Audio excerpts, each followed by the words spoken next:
Assalamualaikum warahmatullahi wabarakatuh. Allahumma sholli ala Sayyidina Muhammad wa ala ali Sayyidina Muhammad. Pemirsa yang dirahmati Allah, marilah kita simak ceramah dari Kiai Haji Abdullah bin Nastiar dengan tema kebahagiaan hakiki tidak akan didapat lewat dunia. Sebelumnya marilah kita perbanyak sholawat minimal 1000 kali sehari, agar hidup kita penuh barokah dan mendapatkan syafaat kelak. Jangan lupa berikan dukungan kepada channel kami dengan memberikan super thanks seikhlasnya.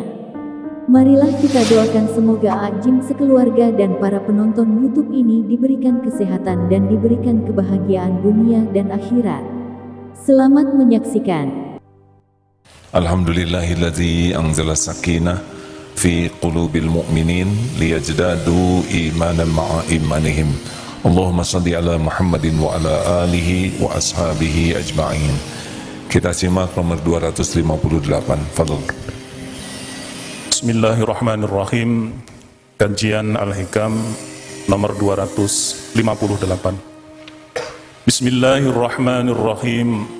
Innama wasi'akal kaunu min haitsu jismaniyatika wa lam yas'aka min haitsu subuti ruhaniyatika.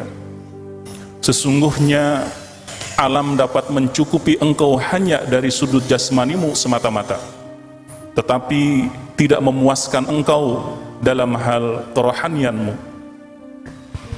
Jadi rekan-rekan yang dapat saya pahami, dunia berikut isinya ini hanya memenuhi lapar dan dahaganya jasad lahiriah saja, tidak bisa memuaskan dahaga hati kita.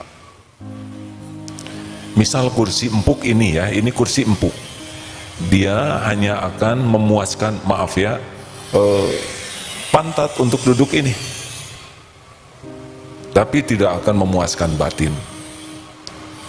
Sama uang, mobil, handphone, kendaraan, perhiasan tidak bisa tembus sampai ke bahagia yang hakiki di hati kita. Itulah sebabnya ada orang yang punya istana tidak bisa bahagia, ada yang punya kedudukan tinggi tidak juga bisa bahagia, ada yang kekayaannya melimpah ruah tetap saja susah bahagia, ada yang terkenal, populer tidak bahagia, ada yang subscriber atau followersnya sangat banyak tetap tidak bahagia, karena memang Allah tidak menciptakan kebahagiaan hakiki ini lewat dunia ini. Jadi kita tidak perlu iri dengan orang yang diberikan dunia oleh Allah, karena dunia tidak bisa membahagiakan. Kalau koruptor itu bisa bahagia, dia berhenti korupsinya, tapi terus saja mencuri ya. Yang sudah follower jutaan tidak jamin bahagia, dia tetap ingin lebih banyak lagi. Nah rekan-rekan sekalian, jadi hati kita ini beda dimensinya dengan fisik ini. Ini kelihatan. Hati itu, kolbu itu tidak nyata, tidak kelihatan maksudnya. Nah, hanya bisa bahagia dengan sesuatu yang tidak kelihatan juga, Allah Subhanahu wa taala. Jadi bahagia itu milik Allah, diberikan kepada siapa yang memang tujuannya lebih daripada sekedar dunia ini. Jadi kalau tujuannya hanya harta, benda, pujian, penghargaan, cinta, manusia, kalau itu saja yang ada di dominan di hatinya dan jadi tujuan serta mendominasi pikiran dan hati, nah itu tidak bahagia. Bahagianya semu. Sepertinya bakal bahagia, tapi kalau udah dapat enggak juga bahagia. Punya HP yang baru sepertinya bahagia, pas udah dapat ternyata nggak beda, ini bedanya sedikit dengan HP yang lama, hilang bahagianya. Punya mobil model baru, tapi sekarang sudah Agustus, sebentar lagi Desember, udah tahun 2002, jadi tua di mobil, begitulah. Makanya kalau ingin memiliki kebahagiaan, harus melampaui dunia ini cita-citanya. Contohnya ya, ingin dapat pahala, tidak kelihatan ini bahagia nih, ingin dapat ampunan Allah, tidak kelihatan, tapi di sana akan membuat bahagia. Ingin menjadi orang yang diridhoi Allah, ini tidak ada bentuknya, tapi di sana bahagia. Ingin bisa menjadi ahli sorga, belum kelihatan, tapi ada bahagia di sana. Dan puncaknya yaitu ingin menjadi hamba kesayangan Allah. Itu beda melihat uang itu ya. Bagi pecinta dunia, lihat uang itu ingin dekat dengannya, ingin memuaskan nafsunya. Tapi bagi yang sudah cita-citanya lebih, lihat uang itu seperti ingin diongkosi untuk dekat dengan Allah, dengan sedekah, memberi makan orang miskin, memberi beasiswa, berwakaf. Jadi bahagianya beda. Yang satu bahagianya melihat bendanya, dekat dengannya. Yang satu bahagia itu justru jadi ongkos pendekat kepada Allah. Jelas tidak nih hadirin ya? Misalkan ya punya kendaraan, bahagianya tuh sudah bukan pada bentuknya, tapi ini memudahkan dia beramal soleh. Punya HP, bahagianya sudah bukan di modernnya HP, mahalnya HP, mereknya HP, sudah tidak di sana. Tapi bagaimana dengan HP ini dia bisa berdakwah, bisa belajar. Jadi sudah sesuatu yang lebih tinggi. Nah hadirin sekalian, makanya kalau kita senang sama duniawi, seperti minum air laut, nggak ada habisnya, terus saja kurang, terus saja ingin. Dan ini dimanfaatkan betul oleh para pebisnis duniawi ini ya. Makanya selalu ada inovasi baru, apa yang baru, karena membuat dahaga hatinya tidak berhenti. Tapi ya begitulah, coba kalau kita ingin sesuatu, pasti kepikiran, berusaha keras, browsing terus, ingin mendapatkannya. Tapi ketika sudah dapat, bandingan perjuangan, pengorbanan untuk mendapatkan dengan kesenangannya, tidak sebanding. Lihat saja ada cacatnya, kecewa tuh, baru juga dapat udah kecewa. Padahal perjuangannya begitu panjang. Oh ternyata begini, oh ini mau chatnya nggak cocok. Ternyata kekuatannya tidak sesuai dengan, terus saja kecewa. Padahal baru dapat, perjuangannya bisa berbulan-bulan. Belum lagi cicilannya. Cicilannya bisa belum lunas, tapi kecewanya sudah duluan. Selalu tidak sebanding. Demikian pula nauzubillah ya, orang yang berpacaran tidak halal. Waduh, itu menyita pikiran, menguras waktu, tenaga, perasaan. Kesenangannya belum tentu senang. Belum lagi dilanda cemburunya, belum lagi dilanda takut jauhnya, rindunya. Waduh, nyiksa tuh aslinya tuh. Nyiksa. Yang saya dengar dari teman-teman yang curhat selingkuh itu belum pernah cerita bahagia. Ngebohongnya, takut ketahuannya, belum salah WA-nya. Waduh, itu stres. Saya nanya, jadi senangnya di mana? Belum ketemu katanya. Semuanya semu. Tapi karena nafsu itu membuat yang haram, yang buruk jadi kelihatan bagus saja. Makanya rekan-rekan sekalian, ini ada pendapat dari Ahmad bin Qadar Waraih ketika ditanya, apakah perbuatan yang utama? Beliau mengatakan, menjaga hati jangan sampai condong menoleh atau menghadap kepada sesuatu selain Allah Ta'ala. Termasuk belajar agama hadirin ya.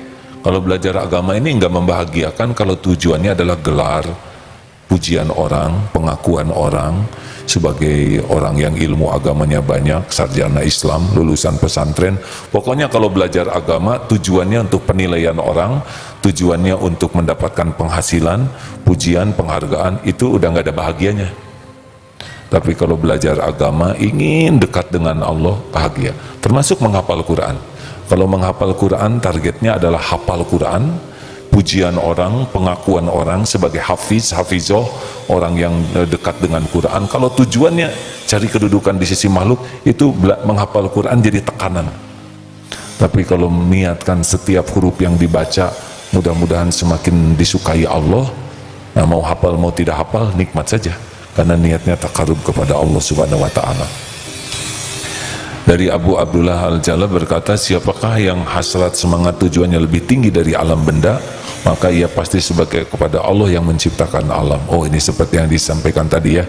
Tapi siapa saja yang tujuannya hanya kepada makhluk saja, tidak menginginkan apa yang ada di sisi Allah, maka tidak akan, ya di sini disebutkan Allah Maha Mulia untuk dapat menerima yang disekutukan oleh hambanya. Oleh karena itu penting sekali ya kita meluangkan waktu untuk Apa nih yang mendominasi? Sholat tadi itu, sholat tadi. Apa sih yang paling ada dalam sholat itu? Apa? Siapa? Allah? Atau pokoknya yang mendominasi itu biasanya yang kita sukai atau kita takuti. Padahal Allah memperhatikan pikiran kita, memperhatikan hati kita, Allah memperhatikan apa yang kita lakukan, dan Allah yang menentukan apapun yang kita inginkan, yang kita cemaskan, semuanya ada dalam genggaman Allah. Harusnya pada waktu kita sholat itu Allah yang dominan, ya, karena Dia ini saat kita menghadap Allah, kita diperhatikan pikiran, hati, sikap, dan Allah menguasai apapun yang kita inginkan, yang kita cita-citakan, yang kita cemaskan, itu semuanya dalam genggaman Allah. Mau jungkir balik gimana pun hanya Allah yang menentukan, dan sholat ini adalah gerbangnya. Tapi sayang, kita dalam sholat mikir segala macam, padahal yang kita pikirkan mati-matian dalam sholat gak ada apa-apanya kalau Allah tidak izinkan. Yang memikirkan untung dalam sholat, Allah tutup, enggak akan untung. Mau sampai bagaimanapun memikirkan sesuatu yang dianggap bekal bahagia, bekal menyenangkan, Allah tutup, tidak datang itu. Harusnya bagaimana? Tidak mungkin kita tidak punya keinginan, tidak mungkin kita tidak punya pikiran tentang dunia ini, tapi secepat itu kita kembalikan ke Allah, pemilik, penentu, penguasanya. Jadi ingin ini, ingat ke Allah, baik nggak ya menurut Allah? Nah, kalau kembali ke sana, reda. Kalau tidak ingat ke Allah yang menentukan, wah terus keinginan kita tuh merajalela dalam pikiran kita, dan tidak akan terjadi kalau Allah tidak menginginkan, tidak menghendaki keinginan kita terjadi. Jadi mau dipikir mati-matian juga, kalau Allah tidak ngasih ya tetap saja tidak terjadi. Harusnya ingin sesuatu langsung, ya Allah, apakah yang saya inginkan baik untuk dunia akhirat saya? Kalau baik mudahkan, kalau tidak baik padamkan keinginan ini. Ada sesuatu, aduh ini saya suka sekali, ya Allah, apakah yang saya suka ini mendekatkan saya padamu atau menjauhkan darimu? Kalau yang saya inginkan ini menjauhkan darimu, padamkan keinginan ini. Hilang nanti keinginan, enak hati kita. Saudara yang belum nikah tertarik ke seseorang, lapor ke Allah, ya Allah, apakah yang saya sukai ini jodoh saya yang terbaik bagi dunia akhirat, atau bukan jodoh dalam perencanaanmu? Ya, akan rugi mencintai orang yang bukan jodohnya, benar? Tahu-tahu dia jodoh sahabat kita, lebih nyesek lagi. Makanya cepat-cepat mau bisnis, ini bisnis menguntungkan, lapor, ya Rob, engkau maha tahu bisnis ini benar menguntungkan dunia akhirat saya, atau bisnis ini hanya melalaikan saya darimu. Kalau itu baik, nanti Allah mudahkan. Tapi hati kita tidak sampai riweh dengan bisnis itu. Tapi kita jarang mengembalikan ke Allah yang maha tahu baik dan buruk. Betul? Kita kalau sudah mau, kejar aja terus. Padahal yang kita maui itu belum tentu membawa kebaikan, dan kalaupun diberi oleh Allah belum tentu membawa keberkahan. Oleh karena itu silakan mikir, tapi jangan lupa kembalikan ke Allah. Termasuk membaca berita-berita sekarang, itu tidak harus semua berita kita baca. Capek sekali berita Afghanistan, waduh langsung tegang, padahal kita tidak bisa apapun. Langsung doa, ya Allah, Allahumma aftah lana hikmatak wansur alaina rahmataka ya zal jalali wal ikram. Minta dibukakan pintu hikmah. Baca tentang KPK, bisa apa kita kan? Di sini segede gini.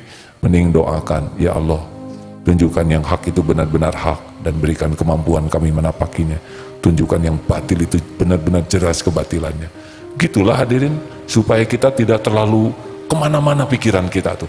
Tidak terus ngejar-ngejar pikiran, enggak, kembali ke Allah yang maha tahu, apa baik atau tidak, yang menguasai, yang bisa memberikan manfaat atau tidak.